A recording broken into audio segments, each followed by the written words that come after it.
अगर आपने ये वीडियो स्किप की तो शायद आप एक ज़रूरी बात मिस कर देंगे। क्या आपको कभी डर लगा कि आपका नाम वोटर लिस्ट से कहीं गायब ना हो जाए? या हर साल फॉर्म भर भर कर आप परेशान हो चुके हैं? तो आज हम आपको बता रहे हैं उस मेगा ऑपरेशन के बारे में जिसका नाम है स्पेशल इंटेंसिव रिवीजन यानी कि एसआईआर, जो बिहार के बाद अब पूरे देश में लागू हो रहा है। सबसे पहले समझ लेते हैं एसआईआर है क्या। क्या है एसआईआर और एसएसआर? एसआईआर क्या है और एसएसआर से कैसे अलग है? दरअसल चुनाव आयोग हर चुनाव से पहले मतदाता सूची का सामान्य संक्षिप्त पुनरीक्षण, जिसे अंग्रेजी में सिंपल समरी डिवीजन या फिर एसएसआर कहा जाता है, इसके अंतर्गत उस चुनाव से एक महीने पहले तक 18 वर्ष की उम्र को प्राप्त करने वाले वैध भारतीय नागरिक मताधिकार के लिए आवेदन करते हैं। मृत और स्थानांतरित व्यक्तियों के परिजनों अथवा संबंध अधिकारियों की अनुशंसा पर उनका नाम मतदाता सूची से हटाकर फ्रेश वोटर लिस्ट चुनाव से पहले प्रकाशित की जाती है। वहीं कुछ कुछ समय के बाद चुनाव आयोग पूरे देश या देश के किसी भी राज्य में मतदाता सूची का गहन पुनरीक्षण करवाता है। जैसे मास लेवल पर जनगणना की जाती है, ठीक उसी तर्ज पर भारत के चुनाव आयोग द्वारा नियुक्त बूथ लेवल अधिकारी घर घर जाकर एक एक व्यक्ति के मताधिकार की जांच करते हैं।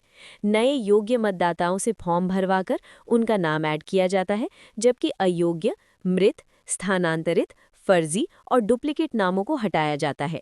इस प्रक्रिया को कहा जाता है स्पेशल इंटेंसिव रिवीजन यानी कि SIR. Election commission of India पूरे देश में करीब 20 साल बाद मतदाता सूची की सबसे बड़ी सफाई और अपडेट ड्राइव चला रहा है, जिसका लक्ष्य हर योग्य मतदाता को जोड़ना और अयोग्य नामों को हटाना, ताकि आगामी चुनाव एक शुद्ध और विश्वसनीय वोटर लिस्ट पर हो।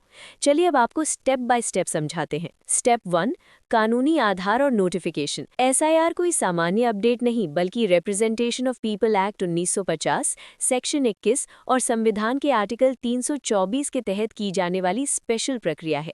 इसमें सबसे पहले आयोग नोटिफिकेशन जारी करता है और क्वालिफाइंग डेट तय की जाती है। जैसे बिहार में 1 जुलाई 2025 थी, यानी इस तारीख तक जो भी 18 साल का हो चुका है या होने वाला है, उसका नाम मतदाता सूची में जोड़ा जाएगा। Step 2, Bihar model house to house enumeration. Bihar में 8 करोड़ से ज्यादा वोटरों तक पहुंचने के लिए बीएलओ ने घर घर जाकर एन्यूमरेशन फॉर्म्स बांटे। ये फॉर्म पहले से आंशिक रूप से भरे होते हैं। आपका नाम, पता, परिवार की डिटेल और प्री प्रिंटेड। हर वोटर से कहा गया कि वो अपनी जानकारी जांचे, गलतियां सुधारे और जरूरी डॉक्यूमेंट्स लगाए। खास तौर पर 2003 के बाद जुड़े वोटरों को अपनी उम्र, पहचान और माता पिता की जानकारी का ठोस प्रमाण देना जरूरी है। स्टेप 3, फॉर्म भरना और डॉक्यूमेंट वेरिफिकेशन। एन्यूमरेशन फॉर्म के साथ जरूरत पड़ने पर फॉर्म 6 नया नाम, फॉर्म 7 नाम हटाना, फॉर्म 8 करेक्शन, शिफ्टिंग उपलब्ध कराए जाते हैं। बीएलओ और सुपरवाइजिंग टीमें आधार, उम्र और पते के दस्तावेजों का मिलान करती है, ताकि डुप्लीकेट, मृत या फर्जी प्रविष्टियां तुरंत पकड़ में आए। स्टेप 4, ड्राफ्ट रोल, आपत्तियां और सुप्रीम कोर्ट की हिदायत। फील्ड वेरिफिकेशन के बाद ड्राफ्ट इलेक्टोरल रोल प्रकाशित किया जाता है। इसे ग्राम पंचायत, वार्ड ऑफिस और ऑनलाइन पोर्टल पर लगाया जाता है। बिहार एसआईआर के दौरान सुप्रीम कोर्ट ने आदेश दिया कि हटाए गए नामों की डिटेल भी सार्वजनिक की जाए, ताकि कोई भी वोटर गलत तरीके से कटे नाम पर आपत्ति दर्ज करे। स्टेप 5, फाइनल रोल और फ्रीज। दावे आपत्तियों के निपटारे के बाद फाइनल इलेक्टोरल रोल प्रकाशित किया जाता है और यही आगामी चुनावों की बेस लिस्ट है।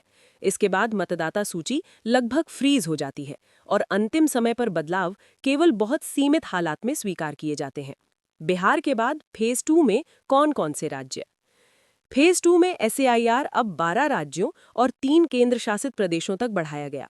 पश्चिम बंगाल, तमिलनाडु, केरल, उत्तर प्रदेश, गुजरात, मध्य प्रदेश, राजस्थान, छत्तीसगढ़, गोवा, अंडमान निकोबार, लक्षद्वीप और पुडुचेरी। यहाँ 4 नवंबर से 4 दिसंबर 2025 तक एन्यूमरेशन चलेगा और 7 फरवरी 2026 तक फाइनल रूल पब्लिश करने का लक्ष्य रखा गया। नए बदलाव, बिहार से देश तक एक समान मॉडल। अब एसआईआर एक तरह का वन नेशन वन मेथड बन गया। हर वोटर को प्री फिल्ड एन्यूमरेशन फॉर्म मिलेगा, जिससे गलती और फर्जीवाड़े दोनों घटेंगे। दूसरी अहम बात, 2002 से 2004 की सूची को बेस रोल माना जा रहा है। जो वोटर 2002-2004 से लगातार सूची में है, उन्हें डॉक्यूमेंट कम देने होंगे, लेकिन 2003 के बाद जुड़े वोटरों की सख्त जांच होगी। राज्यों के हिसाब से खास बातें, पश्चिम बंगाल, तमिलनाडु, केरल जैसे राज्यों में 2026 विधानसभा चुनाव से पहले एसएआईआर पूरा करने का लक्ष्य है। असम में नागरिकता वेरिफिकेशन के कारण एसएआईआर की अलग-अलग सारणी होगी।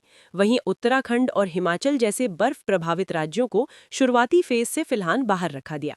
आम मतदाताओं को क्या करना चाहिए? पहला काम, बीएलओ जब एन्यूमरेशन फॉर्म दे, उसे ध्यान से पढ़कर हर जानकारी चेक करें, सही विवरण भरें और दस्तावेज लगाकर समय पर वापस दें। दूसरा काम, ड्राफ्ट रोल में नाम ना दिखे या गलत दिखे तो समय सीमा के भीतर दावा आपत्ति जरूर दर्ज करवाएं। फाइनल रोल में आपका नाम रह सकता है या हट भी सकता है। आने वाले सालों में लोकसभा हो, विधानसभा या नगर निकाय, सारे बड़े चुनाव इसी नए एसएआईआर वाले रोल पर होंगे। इसलिए ये सिर्फ इलेक्शन कमीशन का ऑपरेशन नहीं, ये भारत के हर वोटर की सबसे बड़ी नागरिक जिम्मेदारी है। आपका एक फॉर्म, एक साइन और एक सही जानकारी देश की लोकतांत्रिक तस्वीर बदल सकती है। दोस्तों, इंडिया जैसे बड़े देश में हर दिन नए अपडेट्स आते रहते हैं। अगर आप सच और सही जानकारी सबसे पहले चाहते हैं तो चैनल को जरूर सब्सक्राइब करें। वीडियो पसंद आई हो तो लाइक करें और अपनी राय कमेंट में जरूर बताएं। मिलते हैं अगले इंपॉर्टेंट अपडेट के साथ। जय हिंद।